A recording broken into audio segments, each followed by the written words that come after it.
Hey, welcome back to the channel. So glad that you're here. I hope you're having a great day, a blessed day, and getting 1% better than yesterday and breaking free from whatever is holding you back. And I've been feeling pretty free lately. I've been thinking a lot about freedom. Freedom is just going to be happiness and more time to do what you want to do, or working towards more time to do what you want to do. And I've been enjoying that process for a long time now. Before I get into today's topics of expectations, Epictetus, and then I was looking for another E. I was like, let's get some alliteration going. So then I thought of Ethereum, and I'll talk a little bit about that shortly.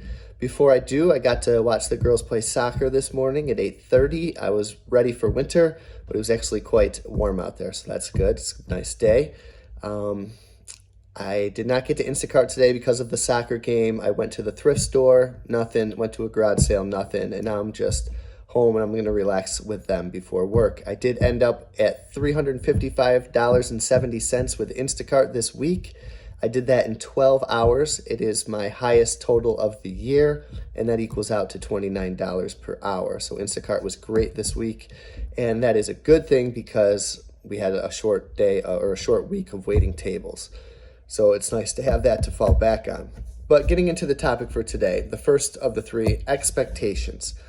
And then I was thinking about expectations of others, and to not let your expectations of others disrupt your joy, your gratitude, or even your awareness. Because when you're thinking of maybe how your expectations of this person, your boss, your friend, your neighbor, your relative, a stranger, disrupted you, that can take your mental awareness away from the present moment. So your expectations of that person are disrupting you from this present moment right now. They could disrupt your happiness, disrupt your joy. Don't allow your expectations of others to do you harm, whether that's, if I show up on time, I deserve this. If I work hard, I should get this. If I say hello to you back, even to get a hello, speaking in general, people in traffic cutting you off. If you do something kind for somebody and not getting something kind back in return, that's all expectations of others that we cannot control. And it's a Stoic philosophy and a break-free philosophy. There's things we can control and there's things we can't control. And we focus on the things that we can control. So today, check out your expectations of others. Next, Epictetus, my main man, the Stoic philosopher. 3 great quotes, ideas from him. The first is, you will become what you give your attention to. And I love how this stuff is like 2,000 years old, and it's just still, when I think about it, and I don't think about it enough, that's why I like to talk about it often and think about it often, it's just mind-blowing. You become what you give your attention to. What are you giving your attention to? Are you giving your attention to side hustling, to financial literacy, to working out, giving your attention to getting better? Or are you giving your attention to the news? Are you giving your attention to video games, things that waste your time? I'm not saying you can't play a video game, but you are what you give your attention to, and those also become your thoughts. So, if you're here, hopefully you're consuming something very good and consuming other things very good. You're the product of the 5 people you spend the most time with. So I like to keep that circle very productive. So you become what you give your attention to. And I've been trying to give my attention to side hustling, freedom, getting better, finding joy, finding happiness, not accumulating so much stuff, being free mentally, spiritually, physically, emotionally, the best I can. The next thing he says is, to improve, you have to be okay with looking foolish. I just think that's really good. How many times do we hesitate in order to save ourselves from feeling foolish, from looking foolish, whether that's real or perceived? Instacart even, I felt like just, everyone was watching, and I felt like I didn't know anything. I still remember the first shop I did. Maybe the nursing program, which held me back. Maybe I was afraid of imposter syndrome or looking foolish. Waiting tables, just the first things you have to improve, you get better by looking foolish. And then you don't. Now I can wait tables blindfolded and do Instacart blindfolded in the store, and whatever else we set our mind to. The first time you play guitar in front of people, the first time you do anything, you might end up looking foolish, but that's how you improve, because you just got to do it. You just got to start. And then the third thing Epictetus says is to stop waiting to demand the best for yourself. Great Stoic philosophy. Why wait? Why wait till tomorrow? Why wait till this afternoon? Right now, start demanding the best for yourself in whatever that might be. And then finally, maybe I'll use my sick video editing to delete that sip out, but we'll see. I might just leave it in. Ethereum. I have not talked about cryptocurrency or any specific coins on this channel, but it is something that I think about quite a bit. And I think it is part of the freedom process, of the break free process, because it allows you to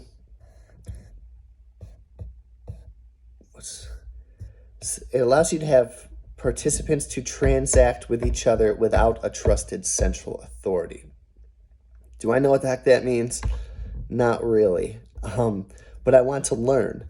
And I have made some small investments into Ethereum. And I'm curious about Bitcoin. Nothing huge. I'm not putting my life savings in there. But I do wonder if it will. I know the market is down right now, but if it ever were to go way up, that would be a good thing. People could think it's crazy. People thought the internet was crazy. People think a lot of things are crazy until they're not. And things might seem crazy today that don't seem crazy in 2027 or 2030. And, if you're aware of it, okay. If you're not aware of it, maybe you're a little bit more aware of it now. Maybe we can just go through some terms together, because I want to learn about it and I want to be aware of it. And if you see something that you like, who knows, it could change your life. And if not, that's fine too. I do think it's almost too big to fail at this point, whether it's Bitcoin and Ethereum, the two main coins, or the scary part is if those get shut down and two other main coins come up, so that kind of keeps me from adding a lot more money to Bitcoin and Ethereum. But I just want to give a definition of Ethereum, and it says Ethereum is a decentralized blockchain platform that establishes a peer-to-peer network that securely executes and verifies application code called smart contracts.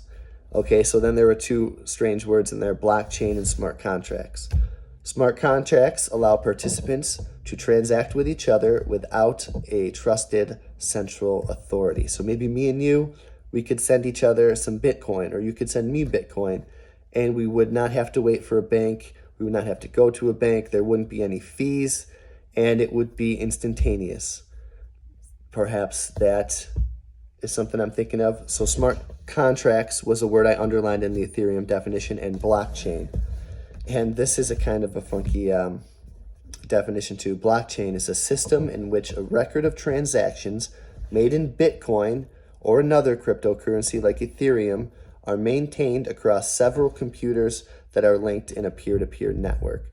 So there's a peer-to-peer network that links me and you to allow us to send smart contracts to each other of Bitcoin and Ethereum. And there's NFTs. And I think, you might have heard of the art NFTs that are kind of odd, to be quite honest, but I know there's a lot of money in them. But I think there's going to be utility NFTs, which is going to be everything that we do is going to be an NFT, and everything that we have. When you go to your license, your birth certificate, credit cards, it's all parking, it's all going to be doctor's office, it's all going to be functional NFTs. Everything is going to be a non-fungible token. So once in a while, I just maybe want to go through a definition and maybe a little bit what I think about it. So Ethereum, smart contracts, blockchain, and Bitcoin is the main digital currency in which a record of transactions is maintained and new units of currency are generated by the computed solution of mathematical problems and which operates independently of a central bank. Now, that's a lot of words, but basically you just don't need a bank to send value back and forth. So those are four cryptocurrency, digital currency words that I'm keeping my eye on in my break-free journey. And maybe they're eye-opening to you. I do think there is a future in it, and time will tell. I look forward to seeing you guys on the next video, and break free and have a great day.